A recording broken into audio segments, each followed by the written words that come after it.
Welcome to Equilibrium Echoes, the podcast where we delve into the transformative power of your inner world on your relationships. I'm your host, Alyssa Decker. Join me as we unlock the secrets of emotional equilibrium and dig deep into the tools and insights needed to foster healthier, more fulfilling relationships in ways that feel safe and authentic. Hey there, friends. Alyssa here. Today you're going to hear something a little bit different on the podcast this week. This episode was taken from my Speak Your Truth challenge. This was a 5-day experience that I originally hosted live inside my Facebook group.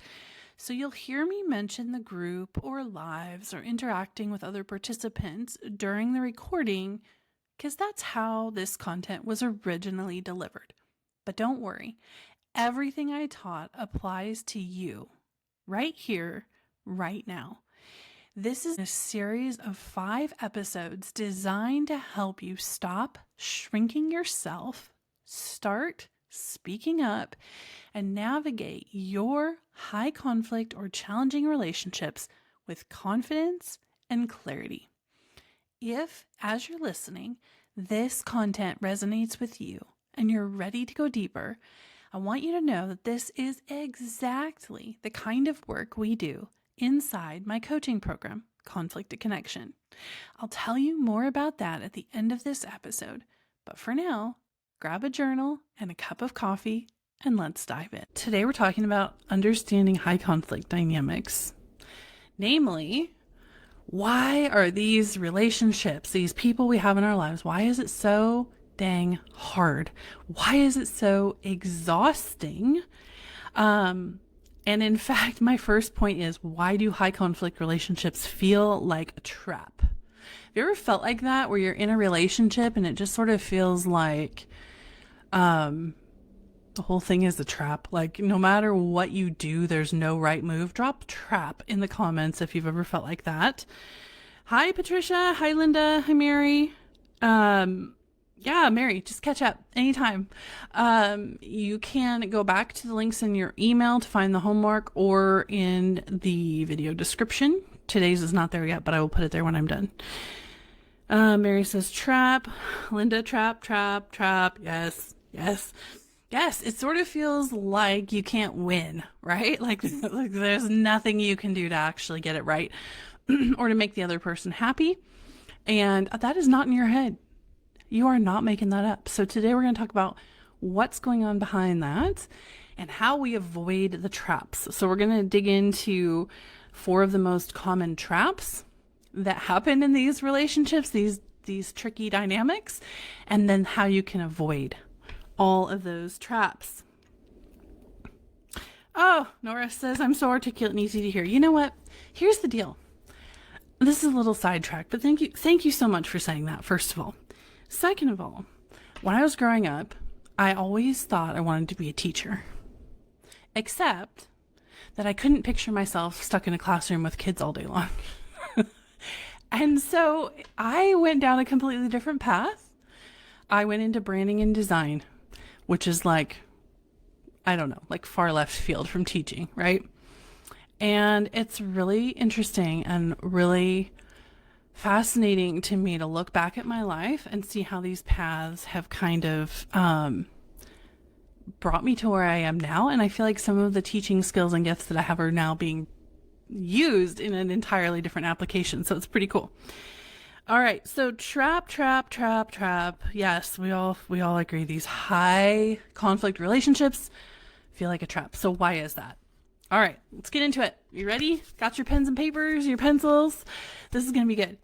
All right, so why do they feel like a trap? Let's talk about it. So the first thing is the emotional reactivity loop. Okay, that's a big term, and I'm going to break it down for you. So in high conflict relationships, here's what you already know. And by the way, when I say high conflict, okay, what I mean is the relationships that drain you, the relationships where it feels like everything is hard. Not every high conflict relationship, as I'm defining it, means that you're yelling at each other, okay? It just means that it is more prone to conflict. It is more prone to explosion. It is more prone to pain. painful experiences than your average relationship. Okay. So in a high conflict relationship, conversations are not about the words. And most popular relationship advice is focused on the words, right? Say the right thing at the right time. Make sure that when you say it, you phrase it in a way the other person can hear. Make sure you use I statements instead of you statements, right? All good advice in a healthy relationship, but we all have, because we're all here in this group, I can say with certainty, we all have that one person, or maybe more than one person, where we're like, yeah, tried that, didn't work, right? Drop one in the comments if you're like, yeah, that didn't work. All of that common, in all the books, relationship advice was full of crap when it came to my relationship. This, at least this one, right? Okay, so here's why. Because they're not about the words. They are about the emotional responses and power struggles. Yeah, seeing a lot of ones. Okay, so when you're having a relationship with a person like this, where this is high conflict relationship, there's a lot of butting heads, all this stuff. It's not about words. It is about emotional responses and power struggles. It's about manipulation. It's about that, like, they always have a hidden agenda, and it might actually be so hidden they don't know about it. Okay? My ex-husband thinks he's a great communicator. He will tell you that to your face. He does on a regular basis. What he doesn't understand, what he has no concept of, is that the way that he manipulates, or the way that he converses, is designed to manipulate and get the result that he wants, rather than just being clear and effective communication. So we get in these conversations. They're about emotional responses and power struggles. And when we get in this conversation, logic doesn't work. This is why the popular relationship advice does not work. Instead, because it's about emotion, this happens. We get triggered, activated, our emotional, we have this fight, flight, fawn, or freeze response. That's a tongue twister. Try saying that 3 times fast. And when that happens, we actually get a little bit disconnected, depending on the level of emotional reactiveness you have, or the level of fight or flight or fawn or freeze response that you have. You get disconnected from the part of your brain that formulates the well thought out, calm, logical responses. So it's not just that you feel like you can't come up with the right words. It's that you actually probably can't come up with the right words. Or if the other person is in this state of emotional dysregulation and you're trying to communicate calmly and with logic, they can't hear it. They can't process it, because we get disconnected from that part of our brain that formulates those responses. So this is why these things escalate, because the more reactive you become, the more reactive they become, the more reactive you become. And here's what happens. Most of the women I talk to, they're kind of on the receiving end. Most of you are on the receiving end of these kind of tactics. And so the more activated, the more dysregulated you become, the more control the other person tends to have in the conversation. Because very often they aren't getting as dysregulated as you are, because they're operating in, or they may be just as dysregulated, but they're more comfortable operating out of that state. They stay more in control. You start to lose control, and all of a sudden, who's dominating conversation? They are, right? And so as we go through these cycles, this happens, it escalates. Suddenly you're defending yourself. Suddenly you are freezing. Suddenly you are having some reaction that you never consciously chose, or you never really wanted to have. And you walk away from the conversation feeling like, ugh, ick, right?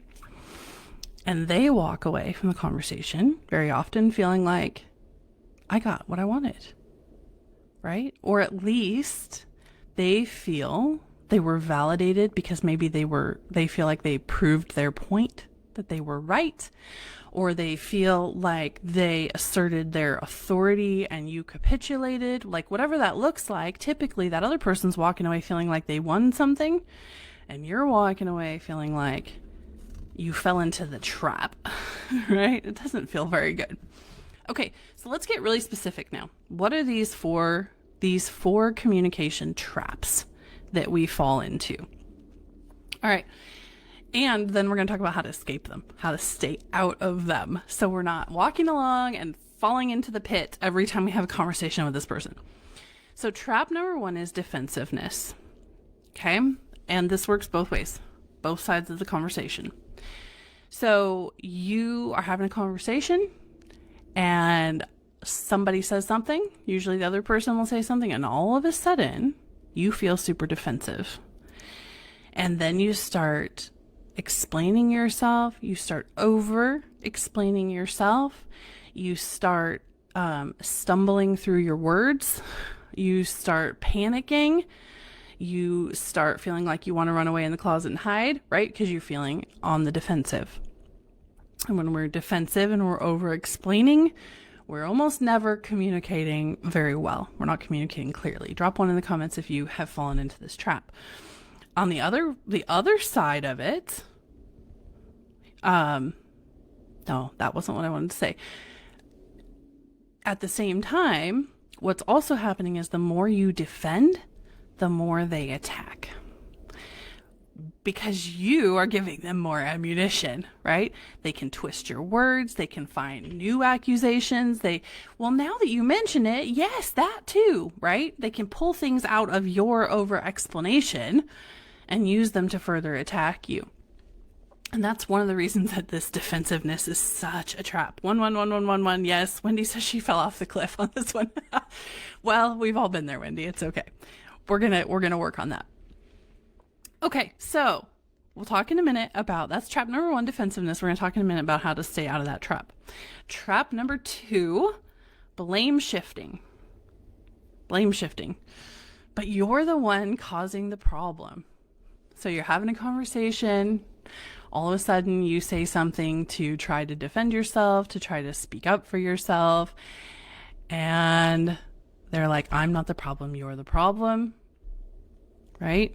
Or this isn't my fault, this is your fault. Hang on 1 second. I'm closing a few browser tabs because I'm getting a warning that it will improve my connection and my video speed if I close some things. I don't want it to be laggy for y'all. Okay. So you bring up a concern, right? We're on blame shifting. Sorry for that little side note. Blame shifting. So you bring something up, right? Maybe you're trying to follow that really popular advice. Wait till things are calm. Bring it up in a calm tone. Use I statements, not you statements, right? And all of a sudden, you're the problem. And you're like, whoa, wait, what happened? We were talking about you and your behavior. And how am I suddenly the problem, right? You can't, and it's like, how did we even get here, right? Drop 2 in the comments if you've been there. Okay, so you might hear things like, where you might, this is really interesting because the reason I stopped there is because I realized this example that I wrote in my notes 2 weeks ago is something I've heard in this group. So here's an example. Well, if you bring it up and you say to someone, you hurt my feelings when you canceled last minute, they might say something like, oh, please, you cancel all the time. And if you were so sensitive, this wouldn't be an issue. Look at all those 2s. Okay, see how they flipped the script? Like you were bringing up something that you wanted to talk about, a concern that you had, and suddenly they've flipped the script, they've blame shifted. And then you might think, wait, do I cancel all the time? Am I overreacting, right? And you're questioning yourself instead of holding your boundary. So this conversation, this trap works for them because what they've done is they've flipped the focus from their actions to something that you've done wrong or potentially done wrong, or that they have made up that maybe you did wrong. Okay. Because sometimes there's not even a real thing there. And it leaves you doubting yourself and feeling like you suddenly have to prove you're not the bad guy. Right? And you walk away from the conversation going like, that did not go the way I was hoping it would go. Okay, so that's trap number 2, blame shifting. Trap number 3, the guilt hook. If you loved me, you wouldn't do this to me. This is where they use guilt, obligation, or even your own empathy against you. So suddenly they flip the script and you start feeling responsible for their happiness, their emotion, and their well-being. We talked about this on day 1, right? You are not responsible for anyone else's emotions or feelings. We covered it again in day 2. Boundaries. You are not responsible to go and mow their yard. They are responsible for going and mowing their yard. And yet, we fall into this trap all the time because very often, you are compassionate, you're empathetic, you're trying to use the strategies you've been taught, and instead you walk right into the trap. Here's what happens. You end up backtracking on your boundary in order to avoid feeling guilty. Who's having flashbacks to yesterday, right? Drop 3 in the comments if you have fallen into this guilty trap, this where they have been able to take what you're saying, make you feel guilty, make you feel bad, and you have backtracked. And instead of, because you didn't want to risk further conflict, or because you didn't like feeling guilty and you wanted to stop that guilty feeling, right? So here's an example. You might say to them, I can't do that thing for you this time. Like, sorry, you asked me to do something and I can't do it.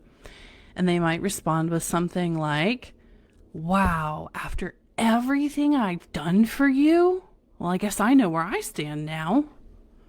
Right? Who's heard something like that?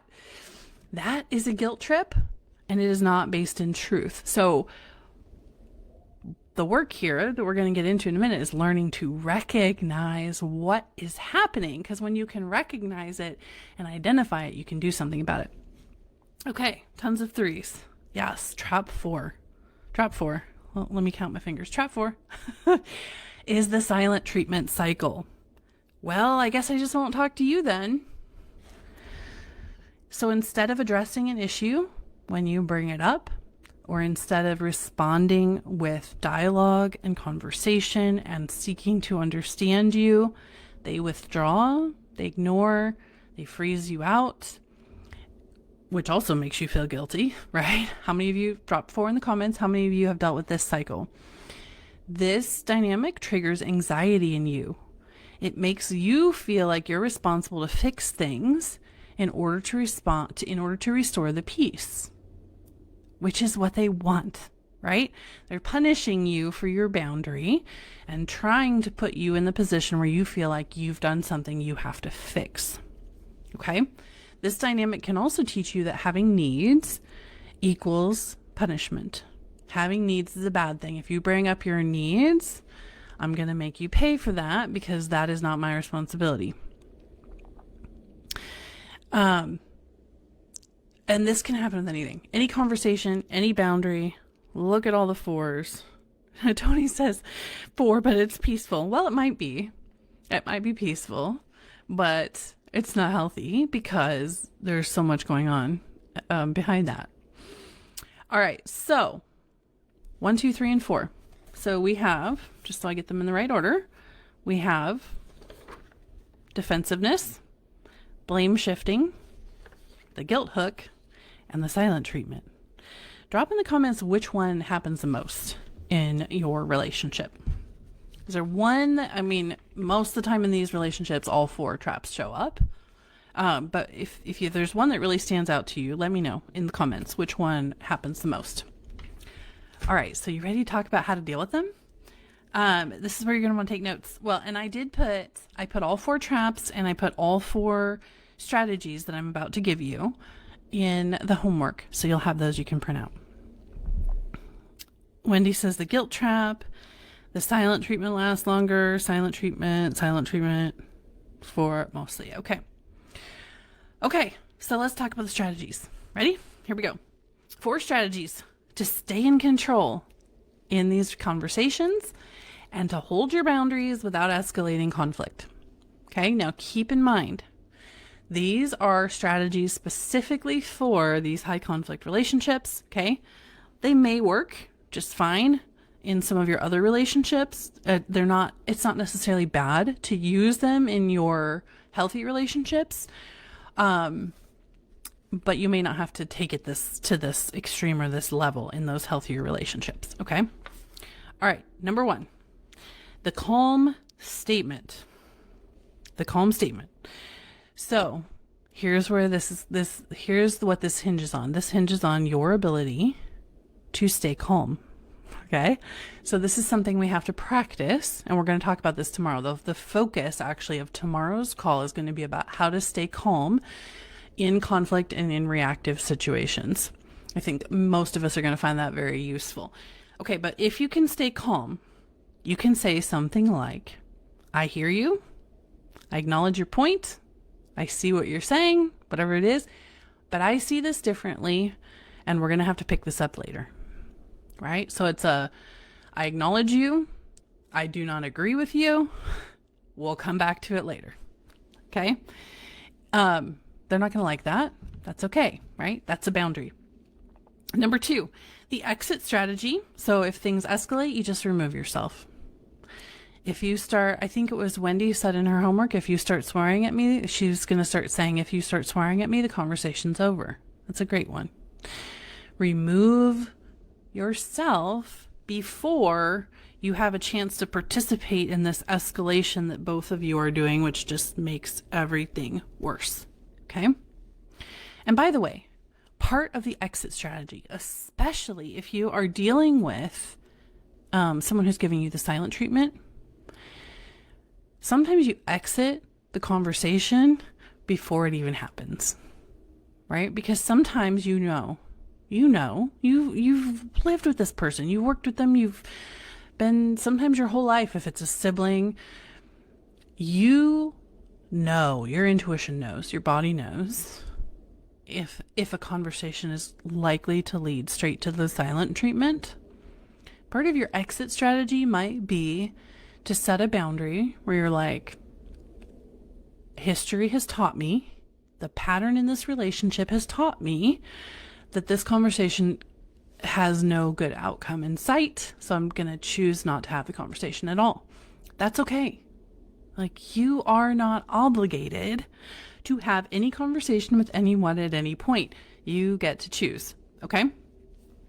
So you can't always, with these silent treatment people, you can't always say, we're going to talk about this later when you're calm, because their escalation is not the problem, right? Their de-escalation is the problem. So that's kind of the point I'm making there. All right. Number 3, this is my favorite, the broken record.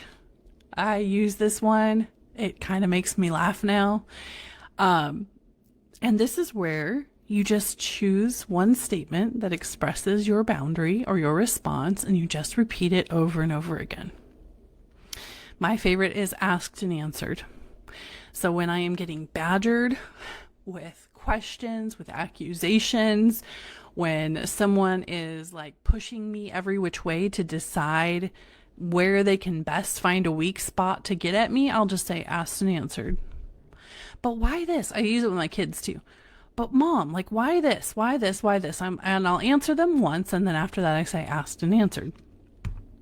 And it helps, that response also helps keep you from over explaining, which is a huge trap we fall into. All right, number 4, the number 4 strategy that we can use to avoid these traps is the observer. So this is where they insist, you just don't get it. You're just not really listening to me. You can say something like, some kind of neutral observation. That's really interesting that you see it that way. Full stop. Okay. Or, that's a really fascinating perspective. Full stop. Don't over explain. Never over explain. Okay. Or even just, okay. See, we feel like if we say something like that, we're somehow agreeing with them, but we're not. My husband told me once that I was a horrible person and I could not possibly be a Christian because I was contemplating divorce. And I looked at him and I said, that's really fascinating that you think that. He got really mad, but actually what happened was he walked away because I didn't give him anything to argue about, right? If you say, okay, when someone says something, it does not mean that you agree with them. What it means is you're saying, I acknowledge and I respect that that's your position. But it's really hard for someone to argue when you say something like, okay, or like, that's really fascinating you think that, because you're not disagreeing, right? These guys, these people, men, women, doesn't matter. They are oftentimes baiting you over and over again until you give them something that they can latch onto and dig their teeth into and go after. And so using these responses, any of these 4 responses, it takes that ammunition away from them that we so often give them. Okay. Vicky said, okay, Joy says, my favorite is the number 3 to the X. Yep, I'm okay with thinking that. Yep. I'm okay with that being your opinion. They don't like that really, because what it means is how they interpret it as is you don't care about my opinion. Okay. Which actually is kind of true. If you are learning how to detach from other people's opinions of you, it's a beautiful thing. And you can say something like that. Vicky says, thank you for speaking to this. It's so hard for me to figure out how to set a boundary with someone who gives silent treatment. Yeah. Silent treatment is tough, right? Because it's not an argument. Well, it is an argument, but it's not a conversation argument. And there's not a lot of relationship advice out there telling you how to deal with the silent treatment. Here's what I would do. Well, I kind of alluded to this, but let me just give you a little more on the silent treatment. The silent treatment is about control, and it's about punishment.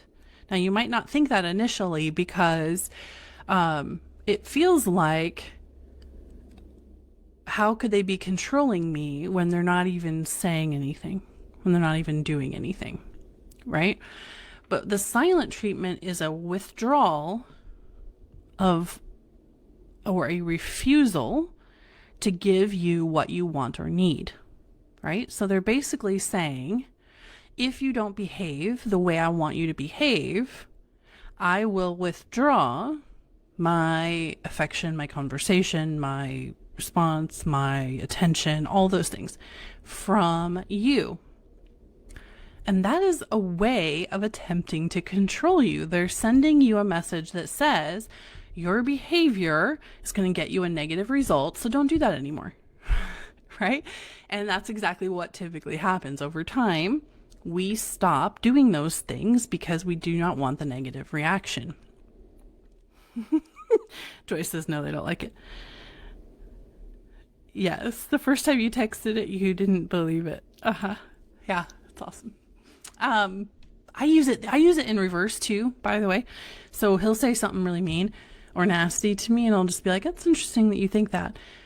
But I will also use it when he says something really ridiculous about himself, like when he's trying to convince me how amazing he is, or how whatever, like he's the better parent and he's this, whatever it is, doesn't matter. And he'll say something like, well, you know, I'm just this really amazing dad, and it's terrible that my kids don't get to spend more time with me. And I'll just say, well, it's interesting that you think that, or that's a really fascinating perspective. He hates that. He does not. Here's the thing, guys. These strategies are a power move. Like, if you feel powerless in your relationship, in this dynamic, whatever trap you're falling into it because you're trying to reclaim some of your power. You're trying to escape the control and the manipulation and the tactics of the other person, right? When you stop falling in the trap, which, by the way, again, if you didn't notice, all 4 of those strategies involve saying less, doing less, right? Engaging less. When you pull back and you stop, you reclaim your power. We think that reclaiming our power means fighting and winning and pushing harder than they push. And in fact, withdrawing and taking a step back and choosing how you're going to respond and responding in a very minimal way is often the biggest power move that you can make in your relationship. And when I say power move, I'm not talking about all of a sudden they go from being in control and manipulating and controlling the whole narrative to suddenly you are. I'm talking about you're reclaiming, you're taking back what's yours, the power that they've taken from you, and saying, I think I'm going to keep all my power over here. Like, I think I'm going to stop giving you this control. I'm going to stop giving you this power over me. And that is amazing. If you can learn how to do that, you can shift your whole relationship. Thanks so much for tuning in today. If this episode really hit home and you're thinking, I need more of this, I would love to invite you to reach out and ask me more about conflict connection. It's my signature program where we take this work even deeper. We turn your breakthroughs into lasting change with tools, coaching, and support every step of the way. Send me a message on Instagram or Facebook, or email me at alyssa@coachingwithalyssa.com. Check all those links in the podcast notes below. And I'd be honored to hear from you and walk with you on this journey. I'll see you soon in the next episode of Equilibrium Echoes.